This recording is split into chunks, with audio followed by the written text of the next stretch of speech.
So we're starting off by using our Kerrygold garlic and herb butter, and the oven has reached temperature. You really don't have to use this. You can use regular butter, but this is what I chose to use. Gonna let that melt down in the pan, and then we're gonna add quarter to half of an onion, depending on how much onion you like. Just added my red onion. Let me turn my light on here so see a little better. Just added my red onion. You're gonna wait until it turns translucent a little bit. I'll say about 3 to 4 minutes, and then you're gonna spread your onion evenly through the pan because you want your onion to be distributed. Sorry, I just woke up kind of early. You want your onion to be distributed evenly throughout your omelet. So what I literally have here are 2 eggs. I know when I posted the recipe online, or when I responded to the comment under the picture, the original picture that I posted, I mentioned 4 eggs. I'm just going to do 2 eggs this time because Janae had to leave for work and I don't feel like wasting any food.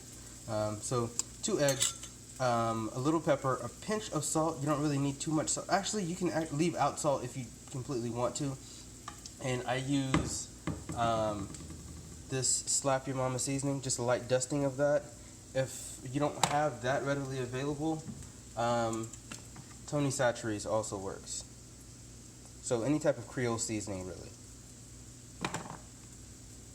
Oh, and also if you want, you can add a little garlic powder to that too. Not garlic salt, because that may make it a little too salty, just garlic powder itself. But you don't have to.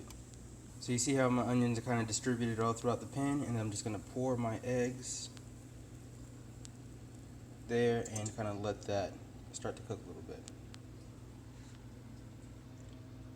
Once the bottom kind of loses that transparent kind of look, the top is going to still be a little runny, and we're just gonna add a little bit of salsa down the middle, so when we fold it, that salsa will be incorporated.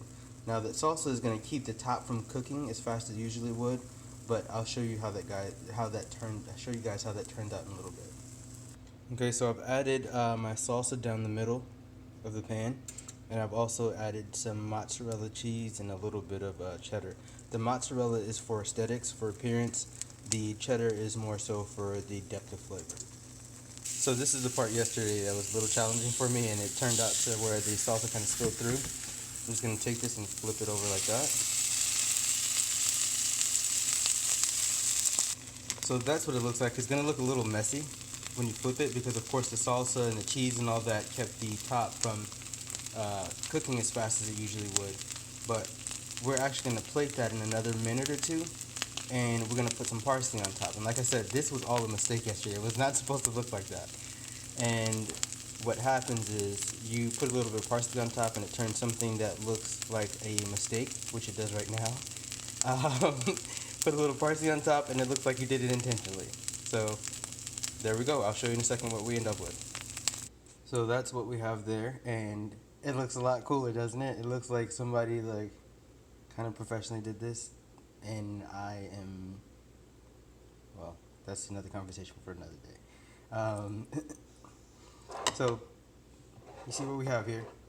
All I did was really cut this in half, and I'll show you where the other half of it is. See, the other half's right there. All I did was cut that in half and put a little parsley on top, and it looks like something you'd probably get out of a restaurant, I would think. Not hard at all. Of course, you can't forget the most important part, the bacon. Real pork bacon, no turkey bacon. See you guys next time.